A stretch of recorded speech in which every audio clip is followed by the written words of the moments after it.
My name is Christina Pumphrey, Director of Process Engineering here at Precis Engineering.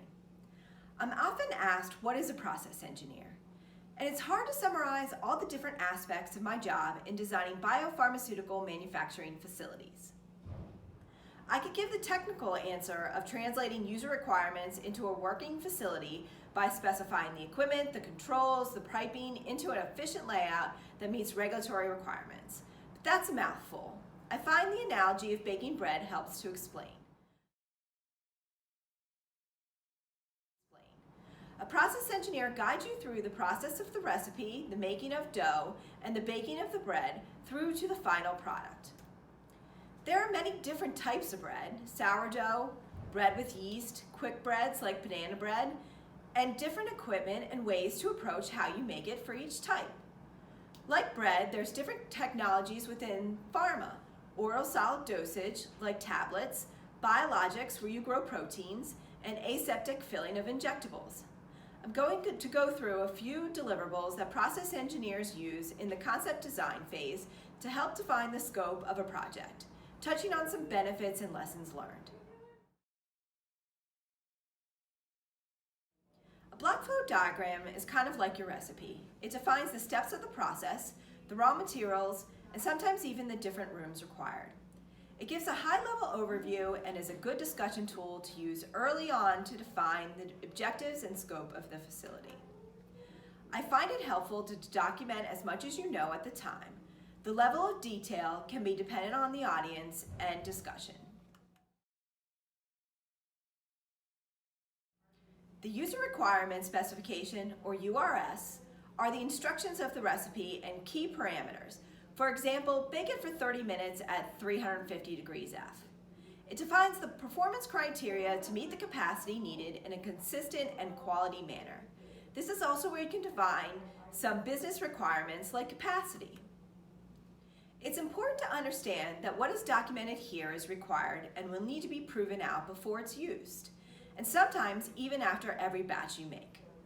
Therefore, you really want to analyze what is put into the document.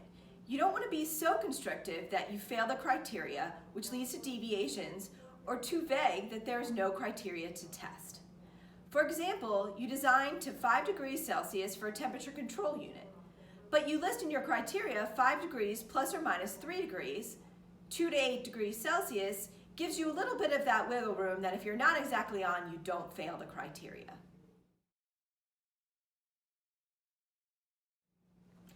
Finally, you want to lay out the equipment to efficiently move between steps. We work with the architects to lay out the room adjacencies and equipment to efficiently flow through the process. Rooms need certain adjacencies based on transfers to the next step and hold-up volumes. Equipment is laid out efficiently to provide enough space for accessibility and minimize excessive movement by operators. Facility flows show how the raw materials, personnel, product, and waste will move through the facility. The layout development progresses from bubble diagrams showing adjacencies to layouts with equipment, followed by how material flows through the facility. These are the key items needed to define the scope of the facility and project.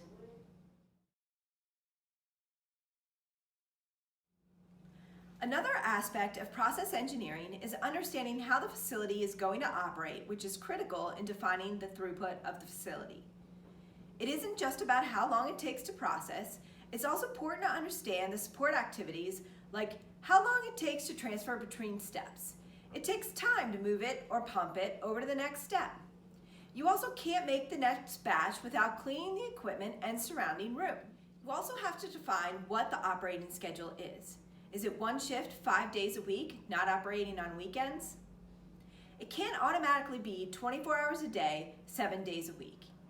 You need to leave time to do maintenance, make up for delays, and expand for the future. You have to understand every aspect of the operation before defining the overall throughput. This also impacts not only the size of your equipment, but also how much equipment and storage space is needed to meet targeted throughputs and product demands. For example, the facility can have 2 staggered upstream bioreactor trains and 1 downstream train. This helps to reduce overall cycle times because you can do 2 downstream steps in the time it takes to do 1 upstream step. This is because the bioreactors are the bottleneck of the facility, the step that takes the most time.